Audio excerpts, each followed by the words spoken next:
નમસ્કાર દર્શક મિત્રો, ફરી એકવાર આજે આપણે કોરોનાના લેખાજોખા લેવાના છે. તમારા માટે આની વિશદ ચર્ચાઓ થાય ને હજુ અઠવાડિયું નથી વીત્યું. હા, એ વખતે ફોકસ રસી પર હતું, હવે ફોકસ કોરોના પર છે.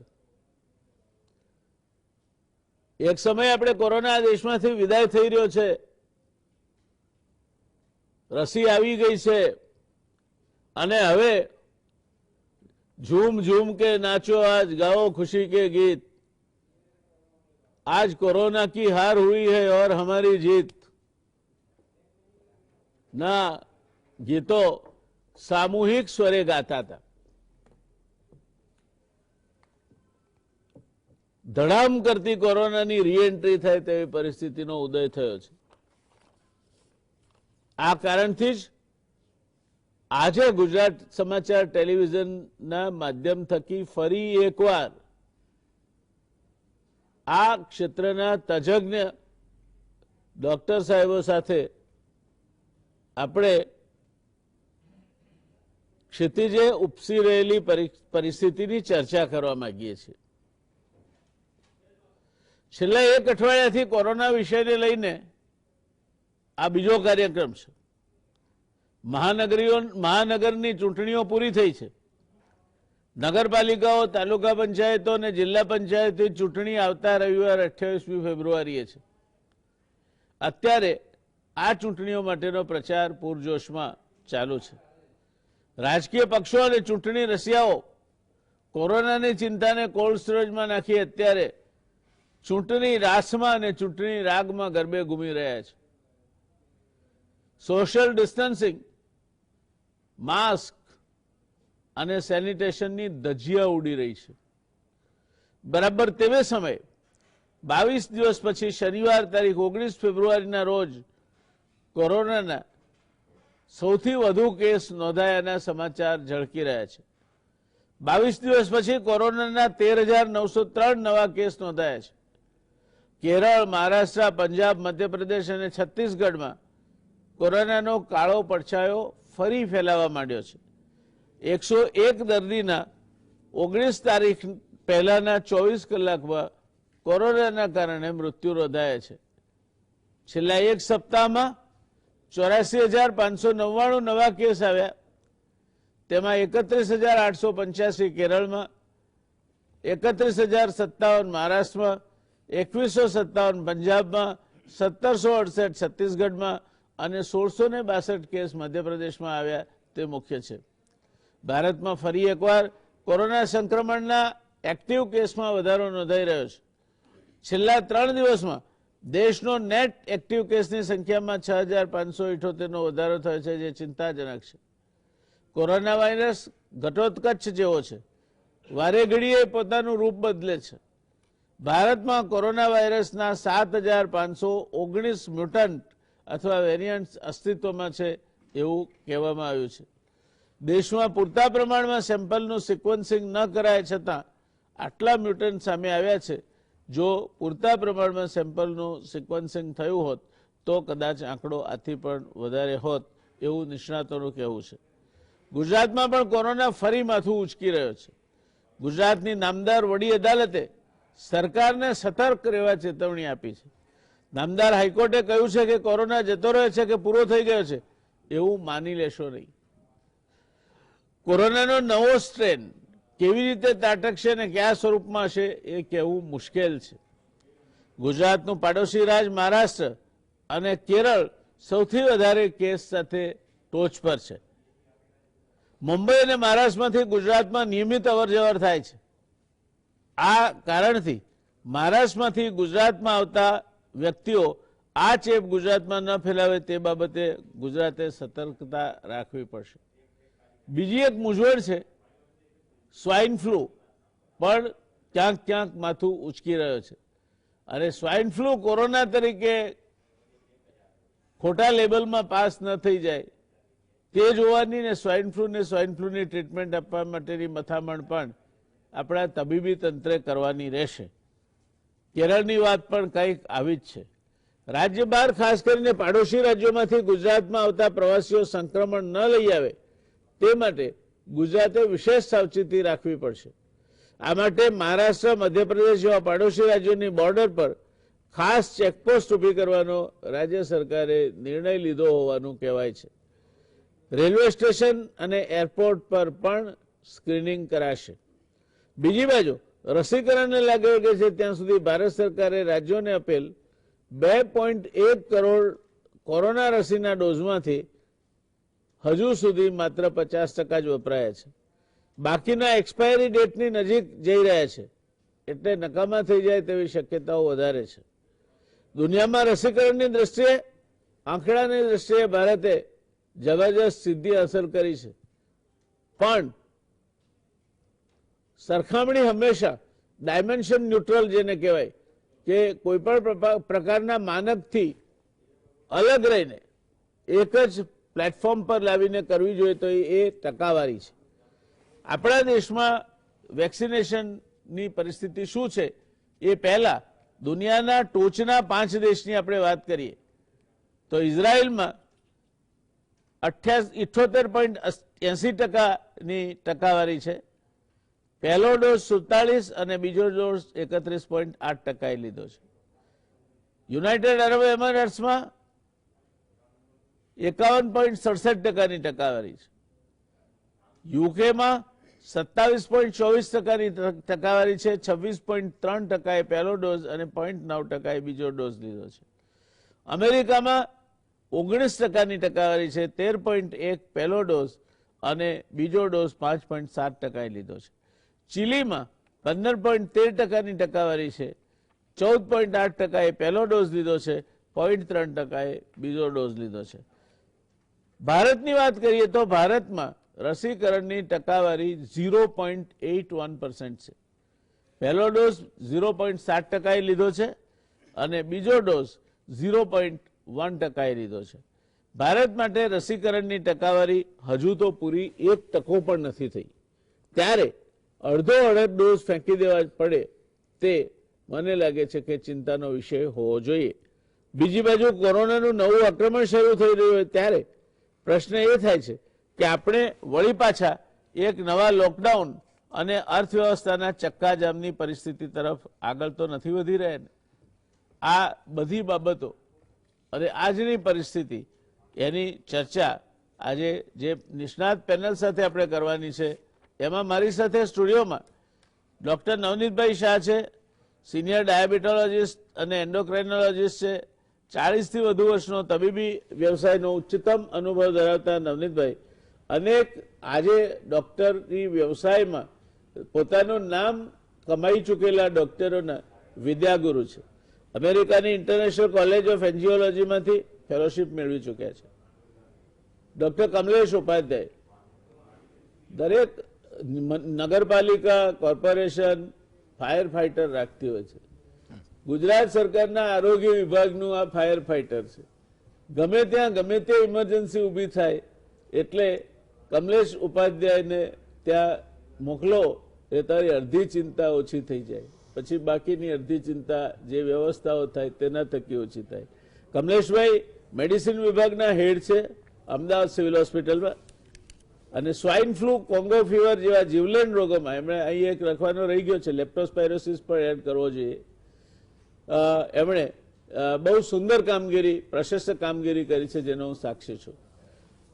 Doctor Ketan Shukla medical doctor છે, NHLના વિદ્યાર્થી છે. ડૉક્ટર બન્યા બાદ AIFS એટલે ઇન્ડિયન ફોરેન સર્વિસમાં જોડાયા. 1986ની બેચના અધિકારી છે. માઇક્રોબાયોલોજી સાથે એમણે BSc પણ કર્યું છે. મને આજ કેતનભાઈ ભણ્યા જ કર્યા છે, કારણ કે ડૉક્ટર થયા પછી પણ ભણવાની જેની ધગસ બાકી રહે એ માણસને તો ખરેખર બિરદાવવો જોઈએ. એટલે માઇક્રોબાયોલોજી સાથે એમણે BSc કર્યું છે.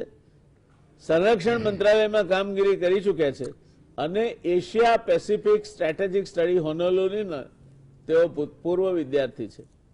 આ ત્રણેય નિષ્ણાત આપણી પાસે ડૉક્ટરો છે અને એમની પેનલ પાસેથી આપણે જાણવું છે સરળ પ્રશ્ન કે આપણે અર્થવ્યવસ્થાનો પાછો ચક્કા જામ થઈ જાય, પાછા આપણે લોકડાઉનના એરામાં પાછા ચાલ્યા જઈએ, પાછો કરફ્યુ અત્યારે માંડ માંડ હટ્યો છે, 12 વાગ્યા સુધી પહોંચ્યો છે, એ પાછો 12ના બદલે પાછો 6 વાગે આવતો રહે. આવું બધું કંઈ થવાની કોઈ શક્યતાઓ છે ખરી? કારણ કે ગુજરાતનું પાડોશી રાજ મહારાષ્ટ્ર છે અને મહારાષ્ટ્રના 6 જિલ્લા જે સૌથી વધુ પ્રભાવિત છે એમાં અકોલા જિલ્લો પણ છે, જ્યાં ગુજરાતીઓની સૌથી મોટી વસ્તી છે. મહારાષ્ટ્રમાંથી ગુજરાતમાં રોજબરોજ અવર જવર ચાલુ જ રહે છે. મુંબઈને આપણે ક્યારેય ગુજરાતથી જુદું ગણ્યું નથી. આ પરિસ્થિતિમાં આ અવર જવરના કારણે ગુજરાતમાં જે લોકો આવે, કેરળથી પણ આવે છે લોકો, કેરળથી સુરતમાં આવે છે, તો આ બે રાજ્યો જે લગભગ 80% જેટલા કેસ ધરાવે છે, એના કારણે ગુજરાતમાં વળી પાછો આ south African strain, Brazilian strain અને બ્રિટિશ સ્ટ્રેન પાછા આવીને આપણને હેરાન તો નહીં કરે ને. એ ચર્ચાની શરૂઆત કરીશું. કમલેશભાઈ, આપ સરકારમાંથી આ બધું જુઓ છો, સરકારની નીતિ વિષયક ચર્ચાઓમાં પણ આપ ભાગ લેતા હશો. સરકારે હવે બોર્ડરો સીલ કરવાનું અને બોર્ડરથી આવે એ લોકોનું થર્મલ સ્કેનિંગ કરવાનું પણ નક્કી કર્યું છે, જે એક સારી વાત છે. વહેલા થયું હોત તો કદાચ વધારે સારું હતું, પણ સારું થયું છે તે સારું થયું છે. શું લાગે છે આપને, કઈ તરફ જઈ રહી છે પરિસ્થિતિ? આપણે આ બધી રેલીઓ કરીએ છીએ, ચૂંટણીઓ કરીએ છીએ, મતગણતરી થશે, મતગણતરી થયા પછી કોઈ જીતશે એના વિજય સરઘસો નીકળશે, હજુ ગ્રામ પંચાયત જિલ્લા પંચાયતનું તો બધી સભાઓને બધું ચાલે છે. આ પરિસ્થિતિમાં તમે આજથી 15 દિવસ પછીનું ગુજરાતનું પરિસ્થિતિ શું જોઈ રહ્યા છો? જી નમસ્કાર. Pandemic is dynamic. મહામારી એક બદલાતી પ્રવાહીમય સ્થિતિ છે. પેન્ડેમિક્સ આર અનપ્રિડિક્ટેબલ. મહામારીનું કોઈ તમે એલાન ના કરી શકો કે આ દિશામાં જશે.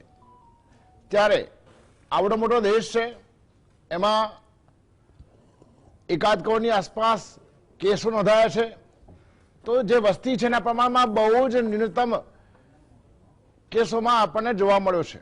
મહામારી હજુ પૂરી થયાનું જાહેર વિશ્વ આરોગ્ય સંસ્થા, ભારત સરકાર કે ગુજરાત સરકારે કરી નથી. ત્યારે મહામારી ગુજરાતની આસપાસના રાજ્યોમાં અને દેશના અન્ય રાજ્યોમાં જ્યારે વધી રહ્યા છે, ત્યારે દિવાળી આસપાસ આપણને એક પીક મળ્યો છે. ત્યારે એકદમ પીક મળશે એવું દેખાતું નથી, છતાં પણ જે વાયરસ અહીંયા ગુજરાતમાં બહારથી આવશે એવું પણ નથી. અહીંયા અત્યારે સ્થાનિક વાયરસ છે, પણ ઘણા પ્રમાણમાં કિસ્સા ઘટી ગયા છે. ત્યારે નવા લોકો આવી એ સંક્રમિત થાય અને ફેલાવે તો આપણે ત્યાં પણ ફેલાઈ શકે. એટલે ધ્યાન તો રાખવું જ પડશે. જેને કોરોના આજ સુધી થયો નથી, વ્યક્તિને પોતાને અથવા જેના પોતાના ઘરમાં કોઈને થયો નથી, એ લોકો વિશેષ કાળજી રાખે, કારણ કે એ લોકો સંક્રમિત થવાની સંભાવના વધારે રહેતી હોય છે. ત્યારે સૌએ ધ્યાન રાખવાનું છે. આપણે જે ચૂંટણીની વાત કરી, પરિણામો, ચૂંટણીના પરિણામો અને બાકીની ચૂંટણી, સૌ નાગરિકોને વિનંતી છે કે પહેલા આપણે નાગરિક છીએ, પછી કાર્યકર્તા છીએ, કોઈ પણ પક્ષના હોઈએ. ત્યારે અનુશાસનથી એક સ્ટેપ ઉપર આત્માનુશાસન, વર્તનમાં વ્યવસ્થિત ધ્યાન રાખવું જ પડશે. જે સરકારની માર્ગદર્શિકા છે ચૂંટણી માટે, સભાઓ માટે, એ બધી પાળવી જ પડશે. એમાં માસ્ક હોય, સોશિયલ ડિસ્ટન્સની વાત હોય કે વારંવાર હાથ ધોવાની વાત હોય, વિશેષતા કાળજી રાખવી પડશે.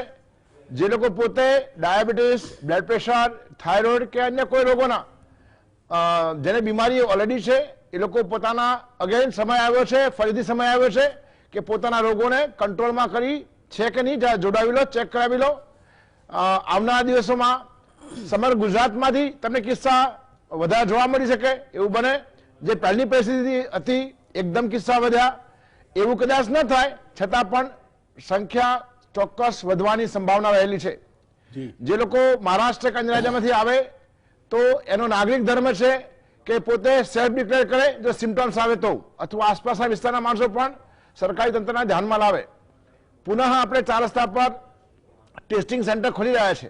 ત્યારે એનો લાભ લઈએ અને જે માંદો માણસ મેળામાં ના જાય, માંદો માણસ ભીડમાં ના જાય, માંદો માણસ સરઘસમાં કે પ્રચારમાં ન જાય, આ એનો નાગરિક ધર્મ છે.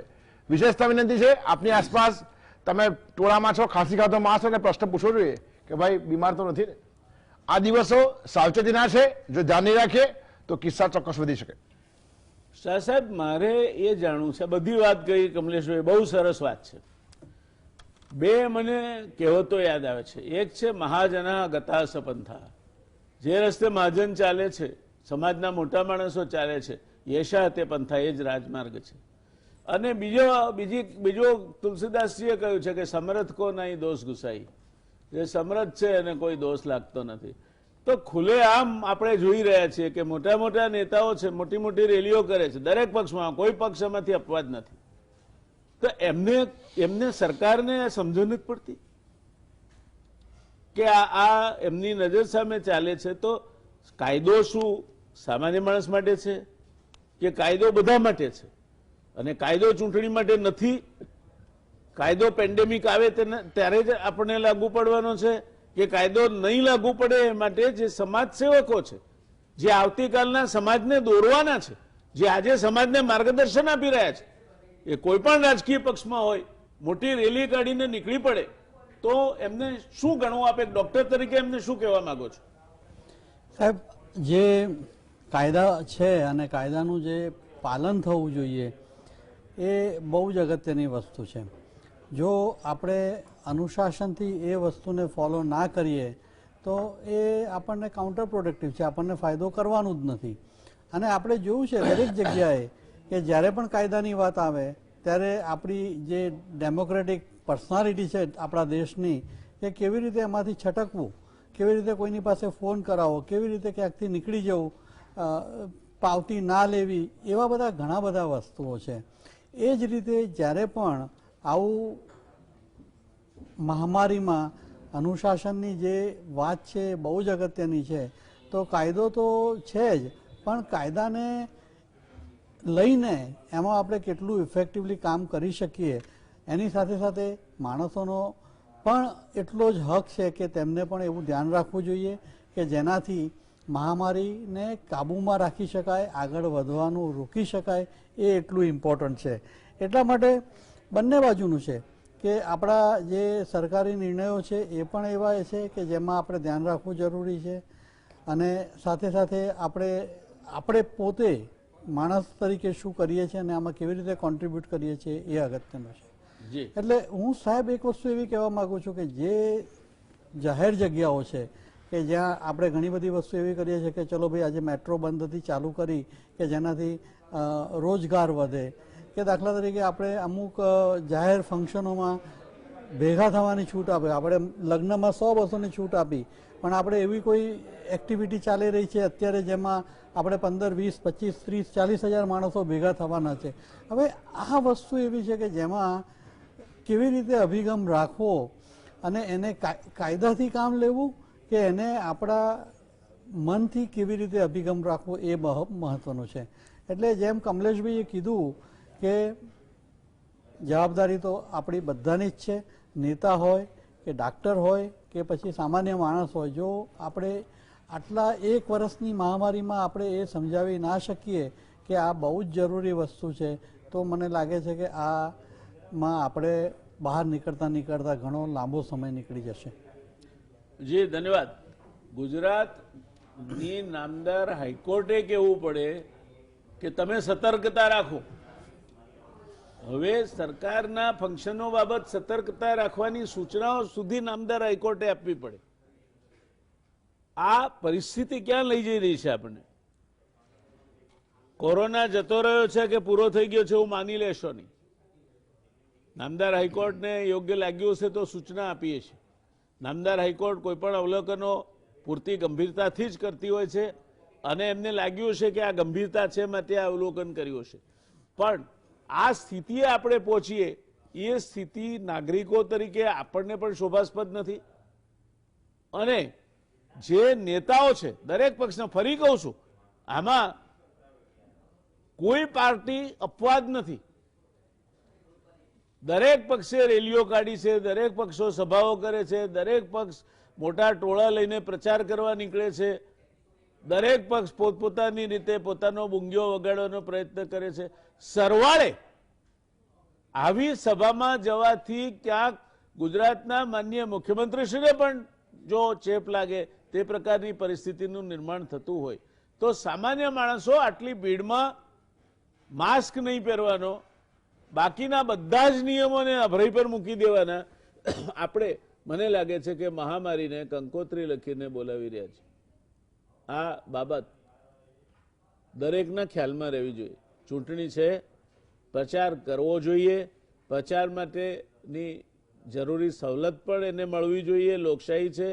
પણ સ્વીડનના જે આરોગ્ય મંત્રીએ કહ્યું હતું, શાહ સાહેબે, મને યાદ આવે છે, સ્વીડનના આરોગ્ય મંત્રીએ એવું કહ્યું છે કે પોતે સ્વસ્થ રહેવું અને પોતાના થકી બીજા કોઈ નાગરિક માંદા ન પડે કે અસ્વસ્થ ન થાય તેનું ધ્યાન રાખવું એ દરેક નાગરિકની ફરજ છે.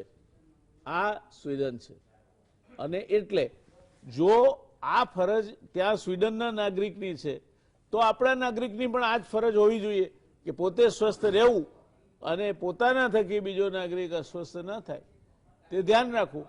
આ સમજાવવાનું કામ સરકારનું નથી. દરેક વસ્તુ સરકાર ઉપર આધારિત રહીએ આપણે કે સરકાર કરશે, સરકાર કરશે, સરકાર કરશે, તો આપણી કોઈ ફરજ જ નથી. સરકાર તો કરે છે અને જે કરવાનું કામ છે સરકારે, જે આખી કોવિડનો એપિસોડ ગયો એમાં સરકારની સિવિલ હોસ્પિટલમાં જે કોવિડ હોસ્પિટલ ઊભી કરવામાં આવી નમૂનારૂપ કામ કર્યું છે. એટલે સરકાર સરકારનું કામ કરે છે, પણ નાગરિક તરીકે, નેતાઓ તરીકે તમારી કોઈ ફરજ છે કે નહીં, મારો સીધો પ્રશ્ન આ છે. અને એ પ્રશ્ન આ રાજ્યના દરેક નાગરિકે દરેક પક્ષના નેતાઓને પૂછવો જોઈએ કે તમે આ બધા ટોળા ભેગા કરો છો, કાલે ઉઠીને કોવિડ ફેલાશે તો એના માટે તમે જવાબદાર ખરા? તમે આવવાના છો અમારી ખબર અંતર પૂછવા કે મત આપજો કહીને ગયા તે ગયા જ ગયા? સવાલ સરકાર અથવા સરકારી તંત્રનો નથી. દર્શક મિત્રો, સરકારી તંત્રની મર્યાદા હોય, સરકારની પણ મર્યાદા હોય. નામદાર હાઈકોર્ટે પણ સરકારને કહ્યું છે જે કહેવાનું છે અને એનો ચોક્કસ ગંભીરતાથી સરકાર અમલ કરતી જ હશે. પણ સરકારના માથે જ બધું ઢોળી દેવું એ કેટલા અંશે ઉચિત છે? આપણે આપણી ફરજ બજાવીએ તો મને લાગે છે કે પંચકી લકડી એક્કા બોજ, શાહ સાહેબે જે કહ્યું, કમલેશભાઈએ જે કહ્યું એમ જો આપણે ઘરનું આંગણું ચોખ્ખું રાખીએ તો ફળિયું ચોખ્ખું રહે, અને ફળિયું ચોખ્ખું રહે તો ગામ ચોખ્ખું રહે. પગમાં કાંટો વાગે તો બૂટ પહેરાય, ધરતીને ચામડે મઢવા ના જવાય. કોવિડ આપણા ત્યાં પાછો આવે એવી પરિસ્થિતિ અત્યારે એક આપણા સામે ક્ષિતિજે એ કાળા વાદળો ઘેરાઈ રહ્યા છે. આપણે પ્રાર્થના કરીએ ના આવે, પણ આવે તો વળી પાછા લોકડાઉન, વળી પાછું અર્થવ્યવસ્થાનું ચક્કાજામ, વળી પાછા પરરાજ્યમાંથી આવેલા મજૂરો બિચારા પદયાત્રા કરશે. કેટલી કેટલી યાતનાઓમાંથી આપણે પસાર થયા છે. આપણે કંઈક શીખ લઈએ અને હવેની પરિસ્થિતિને પહોંચી વળવા સરકારની સાથે દરેક રીતે સહકાર કરીએ તો જ આ પરિસ્થિતિને પહોંચી વળાશે. દર્શક મિત્રો, આ ચર્ચા આપણે આગળ ચલાવીશું. રોકાવું પડશે અહીંયા એક નાનકડા કમર્શિયલ બ્રેક માટે. બ્રેક પછી સીધા જઈશું આપણે ડૉક્ટર કેતનભાઈ શુક્લા પાસે. કેતનભાઈ માટે મેં કેટલાક ખાસ પ્રશ્નો તૈયાર કરી રાખ્યા છે. તો બ્રેક બાદ કેતનભાઈને પૂછીશું, એમનો જવાબ લઈશું. રોકાઈએ એક નાનકડા કમર્શિયલ બ્રેક માટે. નમસ્કાર દર્શક મિત્રો, આપણે ચર્ચા કરી રહ્યા છીએ શક્યતા જે મહારાષ્ટ્ર ઉપર કોવિડનું આક્રમણ થયું છે, જે બ્રાઝિલિયન સ્ટ્રેન આવ્યું છે, દક્ષિણ આફ્રિકાનું સ્ટ્રેન આવ્યું છે. દક્ષિણ આફ્રિકા માટે ચિંતા એટલા માટે કરવી પડે કે એમણે આપણી 10 લાખ રસીના ડોઝ સિરમ ઇન્સ્ટિટ્યૂટના પાછા આપ્યા છે કે અમને અસરકારક નથી. બ્રિટનના સ્ટ્રેનની પર આ જ તકલીફ છે. ત્યારે આપણા ત્યાં આવે નહીં એવું ઈચ્છીએ, પણ આવી જાય તો? કેતનભાઈ, જ્યારે અમેરિકામાં પ્રમુખની ચૂંટણી ચાલી રહી હતી, 270નો જેવો માર્ક બાઇડને ક્રોસ કર્યો કે એના ઘર ઉપરની એરસ્પેસ સિક્યોર થઈ ગઈ, એની આજુબાજુ સિક્યોરિટી સર્વિસે કબજો લઈ લીધો, વ્હાઇટ હાઉસમાં અધિકારીઓ નવા પ્રમુખને આવકારવા માટેની તૈયારીઓ અને ટ્રાન્ઝિશન ઓફ પાવર માટેની આખી વ્યવસ્થા ગોઠવવા માંડી ગયા. કોઈ જીઆર બહાર નહોતું પાડવો પડ્યો. બધું it was part of the system and system that worked. તો આ આજની પરિસ્થિતિ, how do you look at it from a distance? તમે તો દૂરથી જુઓ છો એટલે તમને તો વધારે સારું દેખાવું જોઈએ આનો વ્યૂ. તો તમને કેવું લાગે છે? શું થશે? શું શક્યતા જોઈ રહ્યા છો આપ? આમાં આપણે જોઈએ કે મેં આપણી પહેલી ડિબેટમાં કહ્યું હતું કે હર્ડ ઇમ્યુનિટી પોસિબલ નથી 1 વર્ષ પહેલા. અત્યારે જે ઇન્ડિયામાં છે ડબલિંગ રેટ આપણે જોવા જઈએ તો 1 વીકમાં ડબલ થયો છે. મહારાષ્ટ્રમાં આજે 6000 કેસ નોંધાયા છે, કેરાલામાં 4000 કેસ નોંધાયા છે. હવે પેન્ડેમિક છે, આપણે એને ભવિષ્યવાણી ના કરી શકીએ, પણ એ ગુજરાતીમાં કહેવત છે કે ચેતતો નર સદા સુખી. એટલે એ જે હોય કે સાવચેતી. તો અમેરિકામાં જે જોયું, ભારતમાં કોરોનાનું આમ જોવા જઈએ તો રિકવરી રેટ ઘણો સારો રહ્યો છે, 97.3%. અને ભારતમાં કોરોનાના કેસ ઓછા જોવા મળે છે એના 2 કારણ છે. એક તો આપણું પોપ્યુલેશન છે 44% યંગ છે, એક સૌથી મોટો મહત્વનો મુદ્દો છે. બીજો, ઇન્ડિયામાં 60% લોકો રિટાયર થઈ જાય પછી બહુ કામ કરતા નથી હોતા જનરલી. અને મોર્બિડિટી, કોમોર્બિડિટી, તો યુરોપમાં યુરોપ અને અમેરિકામાં લોન્જેટિવિટી વધારે હોય છે. એટલે આ 3 કારણોને લીધે આપણે જોવા જઈએ તો કેસ ઓછા જોવા મળ્યા છે. એન્ટીબોડી સિરમમાં દિલ્હીમાં 50%. હવે આપણે આમાં 2-3 વસ્તુઓ ખાસ ધ્યાન રાખવા જેવી છે. એક તો ઇંગ્લેન્ડનું જો વેરિયન્ટ છે ઇન્ડિયામાં વધારે જોવા મળ્યા છે. સાઉથ આફ્રિકા વેરિયન્ટ B135.1 બહુ ઓછા જોવા મળ્યા છે. આમાં અત્યારે જે ઇંગ્લેન્ડના વેરિયન્ટ છે, અમેરિકામાં જોવા જઈએ તો માર્ચ મહિનાના એન્ડ સુધીમાં બ્રિટિશ વેરિયન્ટ જે ચાઇનાના વેરિયન્ટ છે એને કદાચ ઓવરટેક કરી શકે. તો આ જે વાયરસ છે પહેલેથી બધાને ખબર છે કે આરએનએ વાયરસ છે, એટલે ફ્લૂની જેમ આની અંદર મ્યુટેશન બહુ ફાસ્ટ થતા હોય છે, કન્ટિન્યુઅસ મ્યુટેશન થતા હોય છે. એટલે ઇન્ડિયામાં બી મહારાષ્ટ્રના જે જોશી છે એમણે કહ્યું કે આપણે ત્યાં 234 મ્યુટન્ટ વેરાયટી એ લોકોએ જોઈ છે. એક તો જીનેટિક સિક્વન્સિંગ જે કહેવાય, જીનોમ સિક્વન્સિંગ, એ આપણે ત્યાં બહુ ઓછું થાય છે. ટેસ્ટિંગ આપણે જોવા જઈએ તો અત્યારે ICMR 6 લાખનો આંકડો આપે છે. એટલે આ બધું જોવા જઈએ તો આ જે વાયરસ છે એ હવે એમની જે ઇન્ફેક્શન કરવાની કેપેસિટી છે એ બ્રિટિશમાં 60% છે, સાઉથ આફ્રિકામાં એનાથી પણ વધારે છે. પણ સૌથી ચિંતાની વસ્તુ જે છે કે સાઉથ આફ્રિકા વેરિયન્ટમાં બેઝિકલી આમાં ACE2 એન્ઝાઇમ, એન્જિયોટેન્સિન કોએન્ઝાઇમ જે હોય છે અને કોર પ્રોટીનમાં જે વાયરસમાં મ્યુટેશન થતું હોય છે, તો એનો સૌથી મોટો પ્રોબ્લેમ એ થઈ શકે કે એક તો જે ડાયગ્નોસ્ટિક ટેસ્ટ છે એના રિઝલ્ટમાં ફરક પડી શકે, અને બીજો ફરક એ પડે કે વેક્સિન જે આપણે કહ્યું એસ્ટ્રાઝેનેકા કે સાઉથ આફ્રિકા એ પાછળ મોકલાય કારણ કે એની 60% તો એફિશિયન્સી છે અને આ વાયરસમાં એનાથી પણ ઓછી છે. એટલે આપણે આમ જોવા જઈએ તો પરિસ્થિતિ કંઈક બહુ ખરાબ ના કહેવાય, પણ જે તમે કહ્યું કે નેતા, અભિનેતા, સાંજ કે સોશિયલ વર્કર, અને આપણે ત્યાં ઇન્ડિયામાં સોશિયલ જે એક્ટિવિટી હોય છે જે લગ્ન ને એ બધા, સૌથી અગત્યની વસ્તુ મને એક જે કહેવાય ને આપણે સંત જ્ઞાનેશ્વરને એક વાર્તા યાદ આવે છે કે એમની પાસે એક છોકરો લઈને કે આ ગોળ ખાવાનો બંધ કરીને કહો, એમ કે અઠવાડિયા પછી આવજો. પછી એ પૂછવા ગયા કે તમે પહેલા કેમ ના કહ્યું? કે મેં જ ગોળ ખાવાનો બંધ કર્યો. એટલે સૌથી અગત્યની વસ્તુ એ છે કે જે કોઈ પણ ફિલ્ડના નેતા હોય એની બહુ મોટી જવાબદારી રહે છે.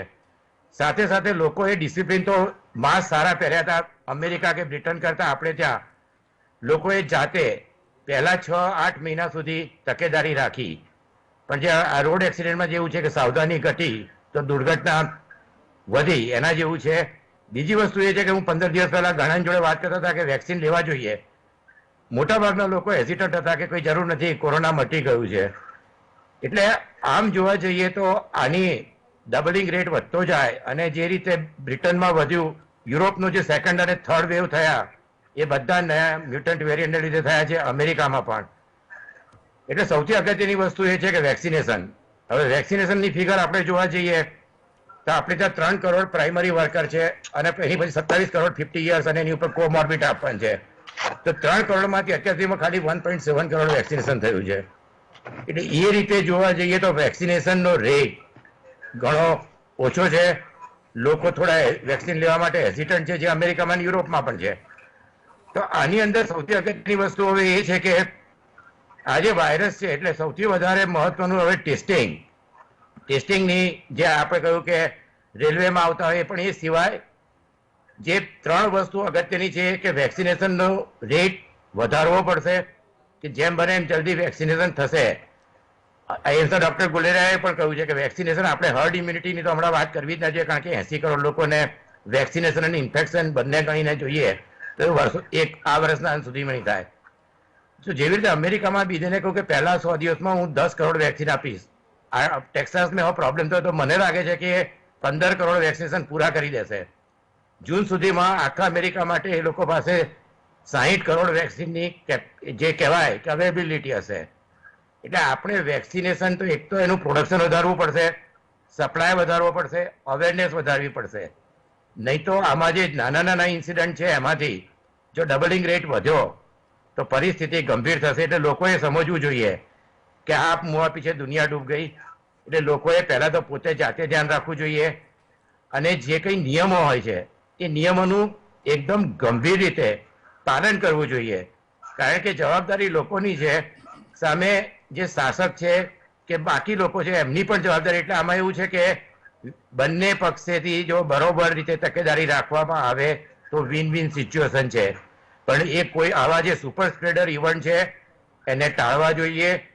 અને આમાં જે વેક્સિનની જે સ્પીડ છે એ મને લાગે છે કે વધારવી જોઈએ, કારણ કે મ્યુટેશન તો બહુ ફાસ્ટ થશે. હમણાં 15મી ફેબ્રુઆરી અમેરિકાએ આખું એક જે કહેવાય કે ક્લાસિફિકેશન બહાર પાડ્યું પક્ષીઓના નામ પર, રોબિન 1, રોબિન 2, પેલિકન, મોકિંગ જે, તેમાંથી કેલિફોર્નિયા વેરાયટી ઇન્ડિયામાં પણ મળી છે. એટલે આના જે મ્યુટેશન થાય છે બહુ જલ્દી થઈ રહ્યા છે. એટલે વેક્સિનેશન આ વર્ષના અંત સુધીમાં આખી દુનિયામાં પતે. એટલા માટે જે ઉહાપો થઈ રહ્યો છે કે બાકી દેશોને તો અમેરિકાએ $4 બિલિયન આપ્યા છે, યુરોપિયન યુનિયને $8 બિલિયન આપ્યા છે.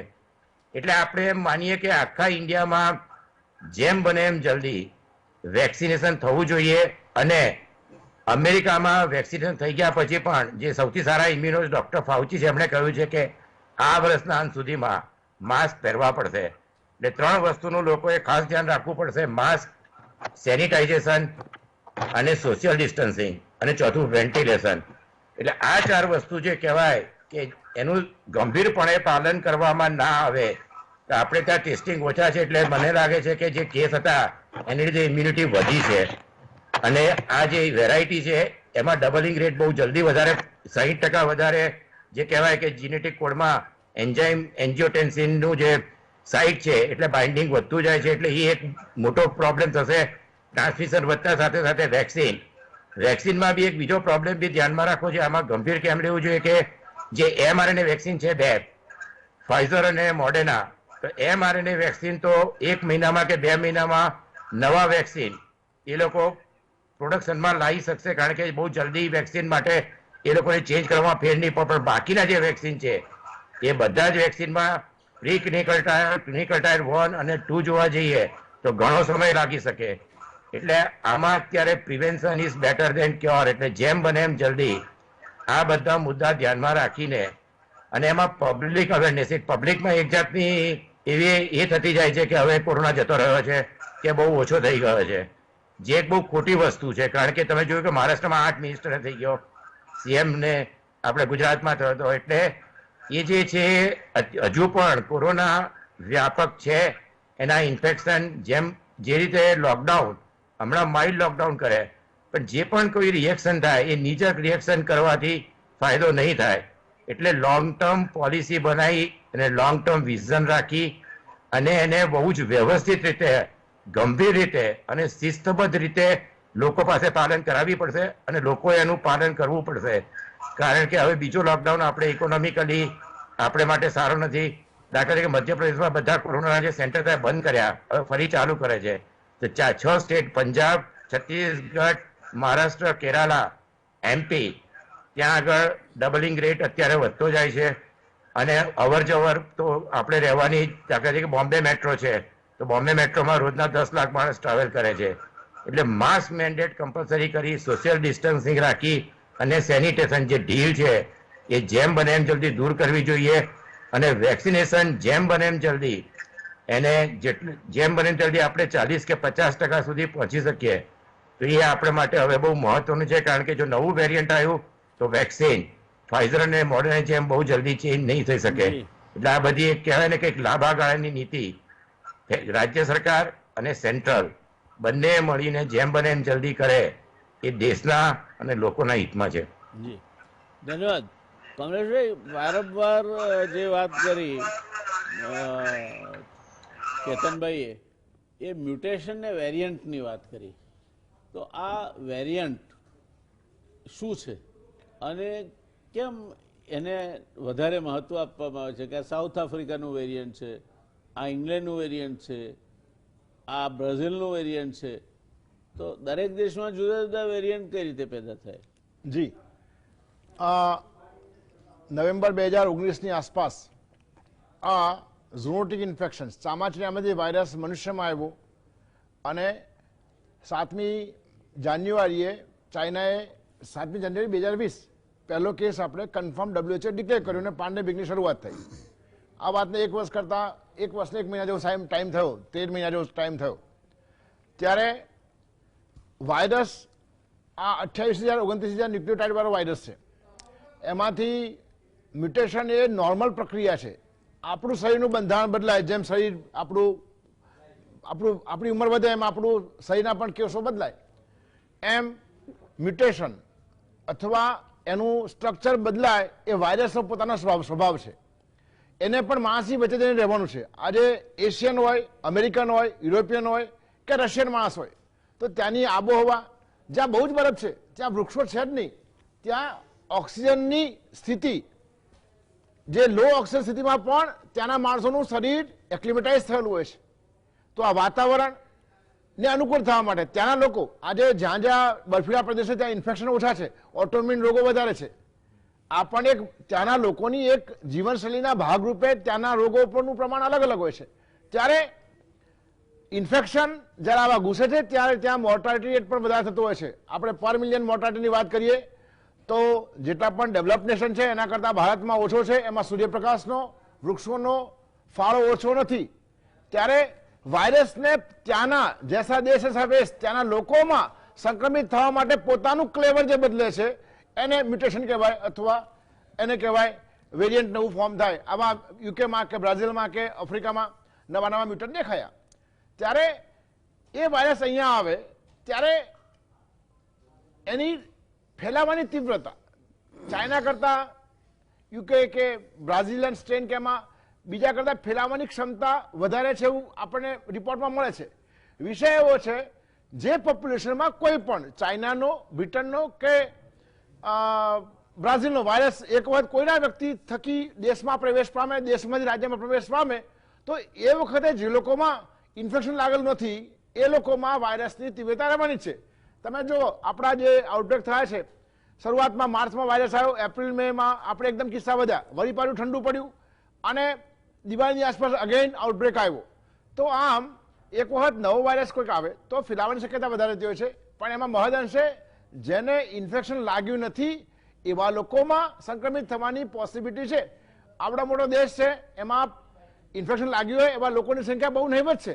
ઇન્ફેક્શન લાગ્યું હોય એના કરતાં ન લાગ્યું હોય એવી સંખ્યા વધારે છે. એટલા માટે જ્યારે વાયરસ નવો આવે ત્યારે સંક્રમિતતા વધે. પણ એક આનંદની વાત એ પણ થોડી છે કે ભાઈ એમાં મૃત્યુદર કે કોમ્પ્લિકેશનનું પ્રમાણ પણ ઓછું છે. એ પણ એક આનંદની વાત છે.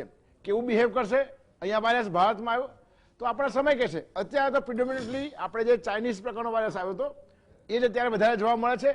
અને અમુક હજારની સંખ્યામાં આપણને કિસ્સા ક્યાંક મળ્યા છે કે જ્યાં વેરિયન્ટ્સ આપણને મળ્યું હોય. મહત્વની વાત એ છે આજની તારીખે, હું આજની તારીખની વાત કરું છું, આ વાયરસ માટેનું ટેસ્ટિંગ, એની દવાઓ કે એની વેક્સિનમાં આજની તારીખે કોઈ મેજર બદલાવ છે નહીં. એટલા માટે આ જે દવાઓ રસી છે એ આ બ્રાઝિલિયન વેરિયન્ટ ઉપર કે બ્રિટિશ વેરિયન્ટ ઉપર કે આફ્રિકન વેરિયન્ટ ઉપર પણ અસરકારક રહેવાની? અત્યારે જે પ્રિડોમિનેટલી આપણે ચાઇનીઝ વાયરસ છે એના પર આ વાયરસની ઇફેક્ટ પૂરેપૂરી છે, એને રક્ષણ આપવાની. ત્યારે આ આખો વાયરસ બદલાયેલો નથી, માત્ર એમાં વેરિએશન અમુક ન્યુક્લિયોટાઇડ પ્રોટીનમાં આવ્યા હોય.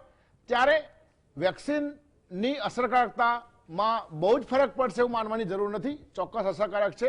હા, આખો વાયરસ બદલાઈ જાય, કેસોની સંખ્યા વધી જાય ત્યારે વેક્સિન કામ નહીં કરે, Okay. ત્યારે વાત કરશું આપણે. ઓકે, શાહ સાહેબ, વેક્સિનની વાત કરી તો આપણા દેશમાં હજુ 0.7% લોકો છે જેમને પહેલો ડોઝ આપ્યો છે. આ ગતિ આપણે ચાલીશું તો પેન્ડેમિક એમને એમ વિદાય થઈ જશે કે હવે આપણે ઘણું થયું, જવા દો. આ ગતિએ આપણે ચાલીશું તો ક્યારે આ વેક્સિનેશનનો ડ્રાઈવ જે છે, ઇઝરાયલે 78% હાંસલ કર્યો છે, 47% પહેલો ડોઝ, બીજો 31.8% ડોઝ. તો આપણે પણ જો ઇમ્યુનિટી હાંસલ કરવી હોય અથવા તો રોગ પ્રતિરોધક શક્તિ ઊભી કરવી હોય તો vaccination should have been much more faster. Absolutely. એટલે doses of vaccine not being available is not an issue. The fact that 2.1 crore dose હતા એમાંથી 1 કરોડ જ વપરાયા છે અને 1 કરોડ ડોઝ કદાચ એક્સપાયરી ડેટા થઈ જશે એટલે ફેંકાઈ દેવા પડશે, તે વધારે અગત્યનું છે કે આપણે વેક્સિન એડમિનિસ્ટર નથી કરી શકતા. There is something wrong as far as the administration is concern. નહીં તો આનો એક્સપાયરીનો ગાળો નાનો હોય છે એટલે જો નહીં અપાય તો એ નકામા થઈ જશે. એટલે વેક્સિન તો હજુ બીજી પણ આવવાની, ઝાયડસની આવશે, આ સ્પુતનિક આવશે, જોન્સન એન્ડ જોન્સનની આવશે, વેક્સિન તો બીજી પણ આવવાની. તો આ શું આ જે વેક્સિન નથી અપાતી એ બાબતમાં આપનું શું માનવું છે? સાહેબ, મારું ચોક્કસ એવું માનવું છે કે વેક્સિનેશનની જે ડ્રાઈવ આપણે ઊભી કરી છે એ એટલી સફિશિયન્ટ નથી કે જેનાથી આપણે હર્ડ ઇમ્યુનિટી માટે જલ્દી પહોંચી શકીએ. જેમ આપણને વિદિત હશે કે 70-80% પોપ્યુલેશન અફેક્ટ થાય ત્યારે હર્ડ ઇમ્યુનિટી થાય. એ ઇન્ફેક્શનથી થાય કે વેક્સિનેશનથી થાય એ જુદી વાત છે. એટલે આ જે વેક્સિન છે આપણે સરકારે ઓપ્શનલ રાખી છે, સ્વૈચ્છિક રાખી છે. હું માનું છું કે એ કમ્પલસરી હોવી જોઈએ અને nobody should refuse vaccine unless a person has got medical reason not to take vaccine. એવું સર્ટિફિકેટ લાવે તો એને છૂટ, બાકી બધા માણસે વેક્સિન લેવી જોઈએ. જ્યારે વેક્સિન નથી ત્યારે આપણે એમ કહેતા હતા કે ક્યારે આવશે ક્યારે આવશે ક્યારે આવશે, અને જ્યારે વેક્સિન છે ત્યારે મારે લેવાની જરૂર નથી, મારી ઉંમર નાની છે, મને આવું થશે નહીં, મને કોરોના થઈ ગયો છે માટે જરૂર નથી, એમ કરીને આપણે વેક્સિન ન લેવા માટેના અને એનાથી ભાગવા માટેના એટલા બધા બહાના કાઢીએ છીએ કે જેના કારણે, અને આપે સાચું કહ્યું કે ઇઝરાયલનું વેક્સિનેશનનું તમે પ્રમાણ જુઓ અને આપણું વેક્સિનેશનનું પ્રમાણ જુઓ, આપણે નંબર્સ ના જુઓ, તમે પર્સન્ટેજ જુઓ તો આપણે બહુ જ પાછળ છીએ. અને જો આ મહામારીને આપણે એકદમ ઝડપથી કાબૂમાં લેવી હોય તો વેક્સિનેશન ફાસ્ટ હોવું જોઈએ અને વધારે ને વધારે માણસોને આપણે ટૂંકા ગાળામાં કરી શકવા જોઈએ. એટલે મારું પહેલું સૂચન તો એવું છે કે વેક્સિનેશન કમ્પલસરી હોવું જોઈએ. બીજું કે એ યુનિફોર્મ અને યુનિવર્સલ હોવું જોઈએ, કે પ્રાઇવેટમાં પણ મળવું જોઈએ, કોર્પોરેટમાં પણ મળવું જોઈએ, બધી જગ્યાએ મળવું જોઈએ. આપણે જે અત્યારે વેક્સિન જેને ખરેખર લેવી છે એને મળતું નથી અને જેને મળે છે એને લેવી નથી, એવી પરિસ્થિતિ ઊભી થઈ છે. એટલે આ બહુ જ સ્પષ્ટ વાત છે. બીજું કે કમલેશભાઈએ જેમ કીધું એમ કે જ્યારે મ્યુટેશન આવે છે ત્યારે રોગની વિરુલન્સ વધે છે, રોગનું પેનિટ્રેશન વધે છે, ઝડપથી ફેલાય છે અને સાથે સાથે વેક્સિનની અસર કરતાં પણ થોડી ઘણી ઓછી થાય છે. એટલે આ ઘણા બધા ફેક્ટરો છે. એટલે જો આ બધાની સામે આપણે કાઉન્ટર કરવું હોય તો વેક્સિનેશનની સ્પીડ આપણી ફાસ્ટ હોવી બહુ જ જરૂરી છે અને એના માટેના જે કંઈ ઉપાયો આપણે કરી શકીએ, એડમિનિસ્ટ્રેટિવ, એડ્યુકેટિવ, બધા ઉપાયોને ધ્યાનમાં રાખીને વેક્સિનેશન ઝડપથી કરવું એ આપણા હિતમાં છે. દર્શક મિત્રો, આ બંને ડૉક્ટર સાહેબો એમણે પહેલા રાઉન્ડમાં વેક્સિન લીધી છે, પહેલા દિવસે. હવે એ તમારી સામે બેઠા છે. વેક્સિન અંગે એવા કોઈ કિસ્સા બહાર નથી આવ્યા. જો કોઈ પણ વેક્સિન તમે લો તો સામાન્ય રીતે કંઈક તાવ આવે, થોડું લાલ થાય, ચળ આવે, ભાગમાં થોડો સોજો આવે, માથું દુખે, આ સામાન્ય રિએક્શન છે, અસર છે, એની અસર છે. કારણ કે એ તમે કંઈ જે ફોરેન બોડી નાખો છો શરીરમાં, એના સામે શરીરની જે રોગ પ્રતિરોધક શક્તિ છે તે સામો એનો પ્રતિરોધ કરે છે, પ્રતિકાર કરે છે. આ સિવાય કોઈ જગ્યાએ વેક્સિનના કોઈ વિરુદ્ધના કિસ્સા આવ્યા નથી. એટલે વેક્સિન લેવા માટે તમારા મનમાં કોઈ પણ પ્રકારનો વિરોધ હોય, સિવાય કે તમારા ડૉક્ટર કે અમને કોઈ એવી વિશેષ કોઈ ગંભીર બીમારી હોય અને ડોક્ટર કહે કે નહીં તમારે વેક્સિન નથી લેવાની તો જુદી વાત છે. બાકી સૌએ વેક્સિન લેવી જ જોઈએ. વેક્સિન લેવા સામે અવરોધ છે અને સરકાર મફત આપે છે તે નહીં લેવાની એવું કઈ રીતે ચાલે? 3 કરોડ ફ્રન્ટલાઇન વર્કર્સ અને ડોક્ટર્સ, બાકીના 27 કરોડ એ 50 વર્ષ ઉપરના અને કોમોર્બિડિટી વાળા. આ 30 કરોડને વેક્સિન આપવાની છે. હજુ આપણે 1 કરોડને વેક્સિન આપી છે તો 30 કરોડને તો 30 મહિના લાગશે વેક્સિન આપતા. 16મી જાન્યુઆરી આપણે ચાલુ કર્યું હતું વેક્સિન આપવાની. આજે આપણે 1 કરોડને લિટલ મોર દેન ધેટ પર ઊભા છીએ. It is not that intention of the government is bad. It is not that vaccinators are not available. It is not that dose of the vaccine is not available. બધું જ available છે. સવાલ મેનેજમેન્ટનો છે. અહીં હું ચોક્કસ કહીશ કે વેક્સિનનું કામ, એનું આખું આયોજન એ એક જ જગ્યાએ કેન્દ્રિત કરીને માત્ર ને માત્ર એડમિનિસ્ટર રાખવું એ મોટામાં મોટી ભૂલ છે. સ્વૈચ્છિક સંસ્થાઓ છે, લાયન્સ છે, રોટરી છે, બીજી સંસ્થાઓ છે, બીજી કેટલીક મિશનરી સંસ્થાઓ છે, કેટલાક સ્વામિનારાયણ સંપ્રદાયના છે, કેટલાક સ્વાધ્યાય પરિવારના છે, કેટલાક ગાયત્રી પરિવારના છે. બધાને તમે ભેગા કરો. આ એવડું વિશાળ કામ છે કે માત્ર ને માત્ર સરકાર પાસે જે વેક્સિનેટર્સ અને જે સ્ટાફ છે કારણ એને બીજા કામો પણ કરવાના છે. આ તો નસીબદાર છીએ આપણે કે હજુ સ્વાઇન ફ્લૂ ક્યાંક ક્યાંક હજુ છે અને સ્વાઇન ફ્લૂ કદાચ કોવિડમાં મિક્સ થઈ જાય છે. બાકી બીજા બધા દર્દો તો છે જ, કંઈ જતા નથી રહ્યા કે હવે કોવિડ આવ્યો એટલે અમે હમણાં વેકેશન પર જઈએ છીએ. એટલે એ જે રોગ છે જે લગભગ વર્ષે દાડે 8 લાખ જેટલા માણસો સિવિલમાં મહિને આવે, એને ટ્રીટમેન્ટ થાય, નાના મોટા 1.5 લાખ ઓપરેશન થાય, મેજર ઓપરેશન લગભગ 1.5 લાખની નજીક થાય. આ બધું તો ચાલુ જ છે અને ચાલુ જ રાખવું પડશે. તો એ ઉપરાંત તમારે વેક્સિનેશન આપવાનું છે તો સરકારને આ સમજ પડવી જોઈએ કે બાકીની બધી જ સંસ્થાઓને એમણે ઓન બોર્ડ લેવી જોઈએ. બધાની સાથે વહેંચીને કામ કરીએ આપણે તો ઝડપથી થાય. નવનીતભાઈ સાહેબે કહ્યું તે વાત સાથે કોઈને અસંમતિ નહીં હોય કે વેક્સિન ઝડપથી અપાવી જોઈએ. હવે વેક્સિન ઝડપથી અપાવવા માટે શું જોઈએ?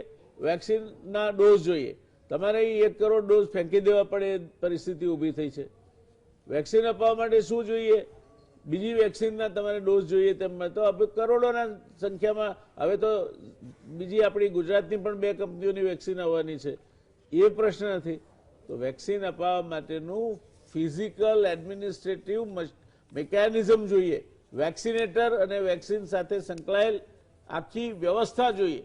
એ વ્યવસ્થાને ખૂબ વિસ્તારિત કરવી પડશે તો જ આ કામને પહોંચી વળાશે એવું લાગે છે. કેતનભાઈ, આ વેક્સિનેશનને લગતી બાબતની આપણે વાત કરીએ તો ઇઝરાયલ જેવા દેશમાં 78.8%ની ટકાવારી છે, યુએઈમાં 51.67 છે, બ્રિટનમાં 27.24% છે, અમેરિકામાં પણ 19% છે, ચીલીમાં 15% છે. આ વેક્સિનેશન ડ્રાઈવ તમે જુઓ છો બહારથી, તો ભારતે શું કરવું જોઈએ કે જેથી આવનાર 6 મહિનામાં વિશ્વના જે ટોચના 5 કે 7 દેશો છે એમાં ટકાવારીની દ્રષ્ટિએ આપણે જાદુ શું કરીએ છીએ? આપણે આંકડા આપીએ છીએ. તો આંકડાની દ્રષ્ટિએ તો 140 કરોડનો દેશ છે. આપણે દુનિયાનો વધારેમાં વધારે વસ્તી ધરાવતો દેશ બની જઈશું 2025માં. એ ડાયમેન્શન ન્યુટ્રલ હોવી જોઈએ સરખામણી. એ ટકાવારીમાં જ થાય, આંકડામાં ન થાય.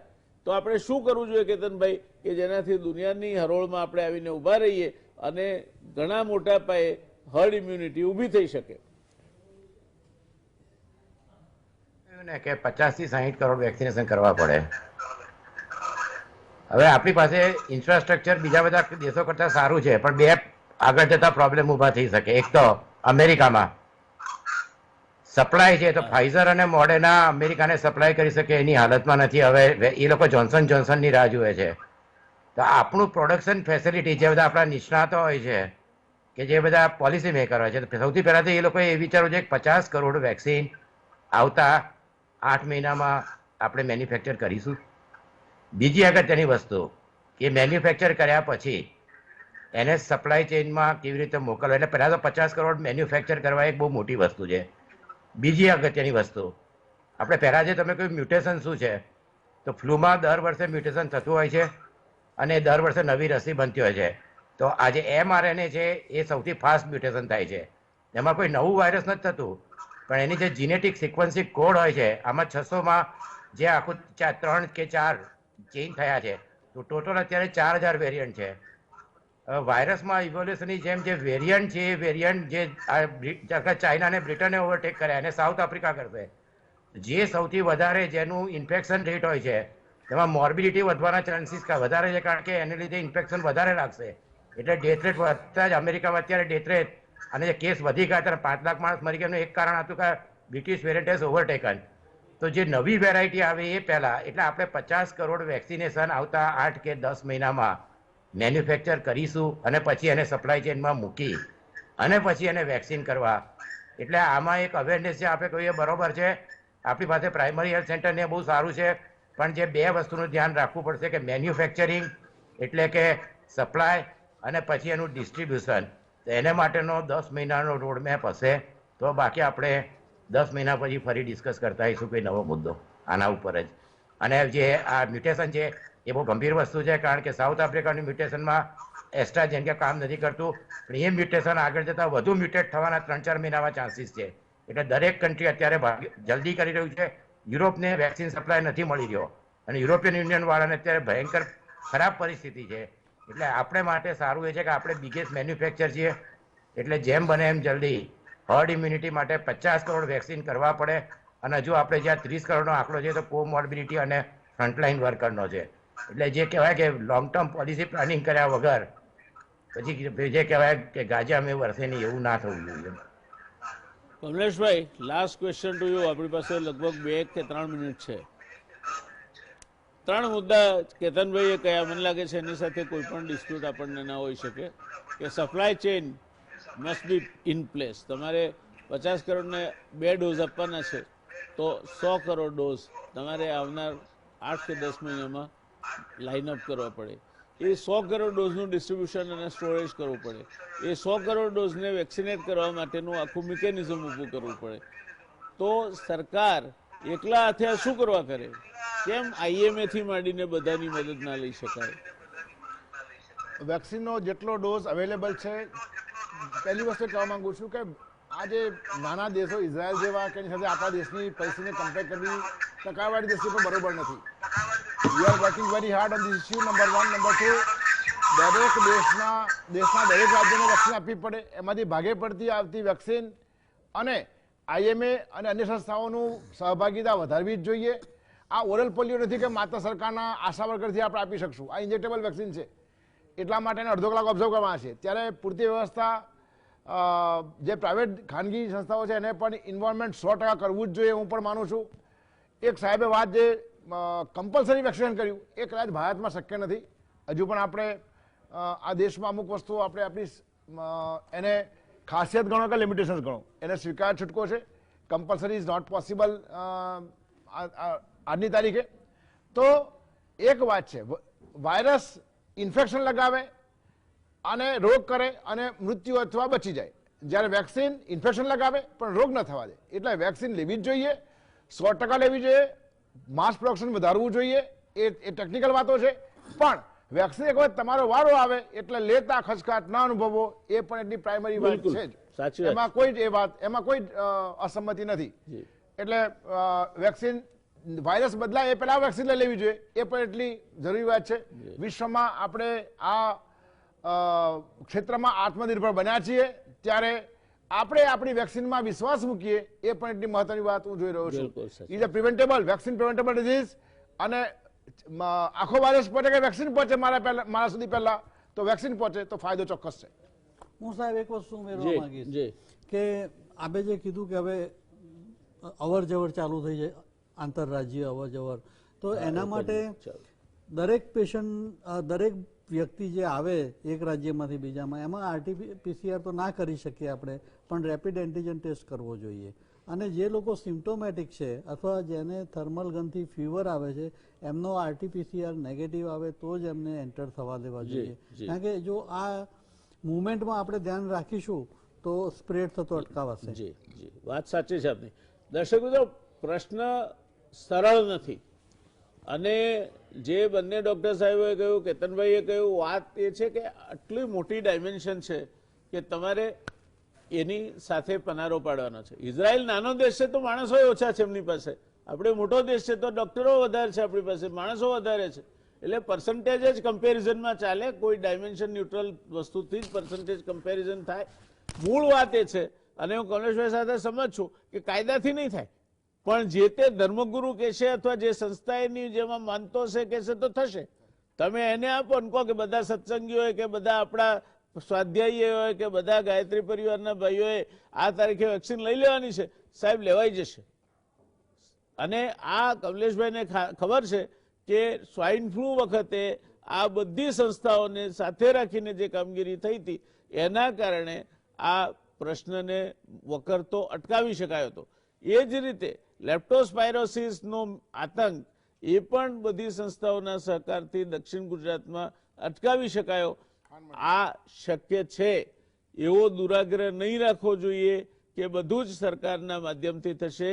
IMA થી માંડીને બીજી જે સ્વૈચ્છિક સંસ્થાઓ છે તે બધાને જોડવી જોઈએ. હા, સરકાર એક કામ કરે, પેલી રસીના ડોઝ મળે, એનું સ્ટોરેજ બરાબર થાય અને એ ડિસ્ટ્રીબ્યુટ થાય પ્રોપરલી, એ જો સરકાર અસરકારક રીતે કરશે તો મને લાગે છે કે આવનાર 8 કે 10 મહિનામાં જો આ વેક્સિન અપાઈ જાય તો જ એનો અર્થ છે. બાકી રોગ વકરતો જશે અને એકવાર વેરિયન્ટ એક નહીં ને બીજું તો આ રસી નકામી થઈ જશે, એના પર કામ નહીં કરે. આ પડકારનો સમય છે. પડકારનો સમય માત્ર સરકાર માટે નહીં, આપણા સૌ માટે છે. અને આપણે આશા રાખીએ કે સૌના સાથ સહકાર અને નાગરિક તરીકેની આપણી સભાનતા સાથે આપણે આ પડકારનો સામનો કરીએ અને એમાંથી પાર ઉતરીએ. આમાં સરકાર એકલી નથી, આપણે બધા જ સાથે છીએ. વી ટુગેધર એ રીતે સરકાર પણ કરે અને વી ટુગેધર એ રીતે આપણે પણ કરીએ તો પ્રશ્ન ચોક્કસપણે નવનીતભાઈ સાહેબે કહ્યું, કમલેશભાઈએ કહ્યું અને કેતનભાઈએ કહ્યું તે પ્રમાણે હજુ એ હાથ બહાર નથી ગયો અને હાથ બહાર નહીં જવા દેવો જોઈએ. નવનીતભાઈએ જે કહ્યું કે રેપિડ એન્ટીજન ટેસ્ટ કરવો જોઈએ, બહુ સાચી વાત છે. તાવ હોય તો પછી RT-PCR સર્ટિફિકેટ વગર નહીં એન્ટર થવા દેવો જોઈએ. એ સરકાર કરતી હશે. કમલેશભાઈને એ બાબતમાં પણ ઘણો સારો અનુભવ છે. દર્શક મિત્રો, આ ચર્ચા એટલા માટે આજે કરી કે એક મહાસંકટ આવવાની ધમકી આપી રહ્યું છે. આવી ગયું છે એવું નથી, પણ આવવાની ધમકી આપી રહ્યું છે. ત્યારે તમને એડવાન્સમાં તૈયાર કરવા, એના વિશે જનજાગૃતિ ઊભી કરવી, એ ગુજરાત સમાચાર ટેલિવિઝન થકી આ પ્રયાસ અમે કર્યો છે. અને એનાથી આપને જો ઉપયોગિતા પુરવાર થશે તો અમને આનંદ થશે. ડૉક્ટર કેતનભાઈ, કમલેશભાઈ અને ડૉક્ટર નવનીતભાઈ ત્રણેય ડૉક્ટર સાહેબોનો આભાર. અને દર્શક મિત્રો, આપે પણ આ કાર્યક્રમ રસથી સાંભળ્યો તે માટે આપ સૌનો પણ આભાર. મળીશું આવતીકાલે એક નવા વિષય સાથે, નવી પેનલ સાથે. જોતા રહો ગુજરાત સમાચાર ટેલિવિઝન. ધન્યવાદ. શુભરાત્રી.